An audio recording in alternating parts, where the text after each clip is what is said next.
This is Our View, brought to you by the people who work for you, the proud members of the Washington Federation of State Employees.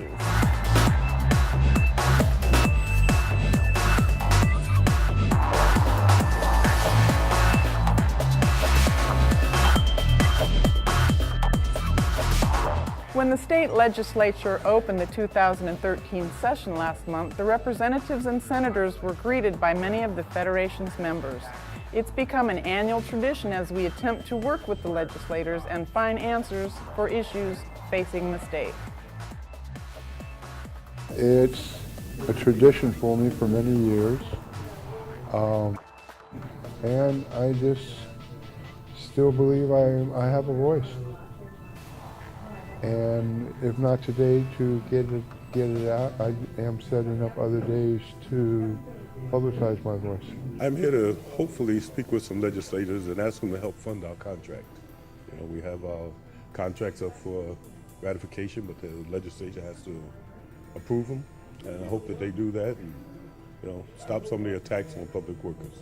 You know, we do a good job out there, and it's what we just want to be recognized for doing.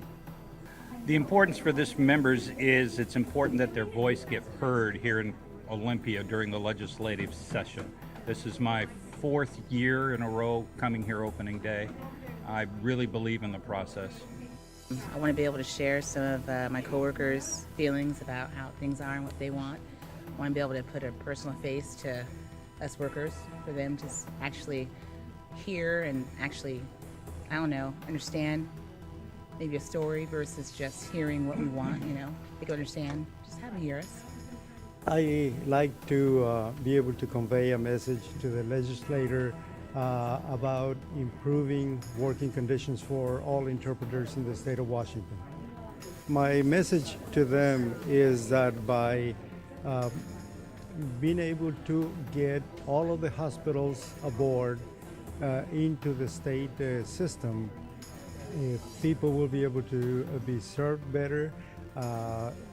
Then the state is going to be able to save money by consolidating interpreting services into one entity. I just think it's important that our legislators get a face of the people that support them, and they get to hear my voice. So I'm here every opening session for the last 3 years. And I'm here today because we need to get our contract funded, and I have to look out for the people that I take care of, which are the mentally ill. And I want to make sure that we don't have ward closures and that we enhance our staffing to a safe level for all of us. You know, I've been coming down to a lot of these trainings to go down here. I'm a first timer here. And I just want to be able to go back and tell people, this is what's going on.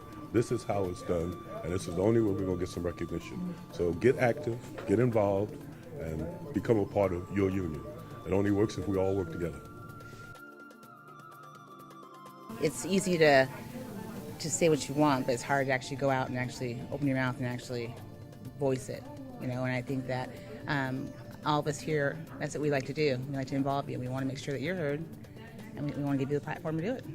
I very strongly feel that this is not a one-person campaign or effort. It has to be done by every single one of us if we want to get results. We all see things from our own perspective, and when we hear the voices of other people who come at issues from another perspective, it's very educational and interesting, and sometimes makes us change our mind and do things a little differently than we would have. So we want to make sure that our members are visiting the legislators and giving them the perspective that they have from the jobs that they do for the citizens of Washington State. Along with special concerns of state employees, Washington's labor community has additional issues that need addressing this session. And while the president of the Washington State Labor Council has some hopes, he's not holding his breath. Basically what we're trying to do this legislative session is to change the narrative around this place, get people thinking about how do we close the inequality gaps that exist, as well as deal with the jobs crisis. You know, since 2008, this country's lost over 9 million jobs. The state of Washington has lost hundreds of thousands of jobs. Now we've been, over the last year, 18 months, we've been laying off a lot of public employees, both at the state, county, and city level. Our safety nets are breaking right now. People are in great need. We need to provide these services for folks. We also need to employ those workers that provide the services. We have a transportation package we're putting together. The labor community has formed a coalition with business and the environmental community, trying to make a down payment on some very serious backlog of transportation issues, both roads but also mass transit, stormwater cleanup projects, improved ferry system. We have lots and lots of infrastructure projects that need to be done in the name of public safety as well as in the name of creating tens of thousands of jobs. Up until about 3 weeks ago, I'd say there was a 50-50 chance. Now I think our chances are less good, given that Senators Tom and Sheldon abandoned the Democratic caucus and joined forces with the Republicans in the Senate. They say that this is a bipartisan measure, a bipartisan move, but the types of bills we've seen introduced over the last week and a half are a tax on minimum wage, a tax on workers' compensation safety net, a tax on unemployment benefits, a tax on prevailing wage, and we're waiting for the other shoe to drop on public employees, further attacks on the pension system. So I don't guess that our chances are very good at getting progressive legislation through that would lessen inequality in our state or produce much in the way of jobs.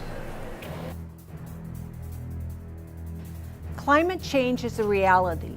Regardless of the cause, its effects will mean changes in the world's job picture, according to the policy director at the Trades Union Advisory Committee for Climate Change and Green Growth.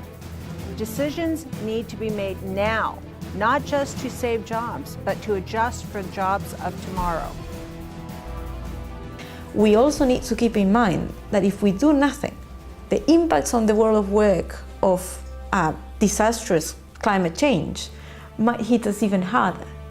So we have there an opportunity for somehow winning jobs. I mean, in 20 years, 30 years, our jobs in agriculture, in tourism, see what happened in New Orleans. I mean, if we let this happen, if we let this trend continue without acting now and creating alternatives, we might end up losing everything. Losing the traditional jobs, the new jobs, and getting our economy in a total chaos. So I think we have to be careful about the consequences, the negative consequences that climate policies might have on our people. On the other side, we have to be aware that if we do nothing, the consequences might even be worse. So we have to be ambitious and realistic in our proposals. I mean, just thinking that the future will always be better if we do nothing is not really based on what science is saying. In this month's Labor History feature, Ross Reeder gives us part 2 of a brief history of the Washington State Labor Council. This is part 2 of a brief history of the Washington State Labor Council, AFL-CIO. The Labor Congress of Washington State became the Washington State Federation of Labor, AFL, in 1902. How it became what we know now as the Washington State Labor Council, AFL-CIO, is this month's story. The succeeding decades saw the industrialization of our nation's work. Agriculture, for example, took a second place. The AFL was a federation of unions designed as craft unions. The new industries were so large, they involved many different crafts.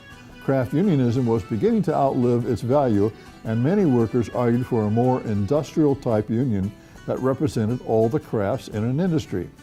One of the few examples of such a union already in existence was the United Mine Workers, organized in the early 1890s.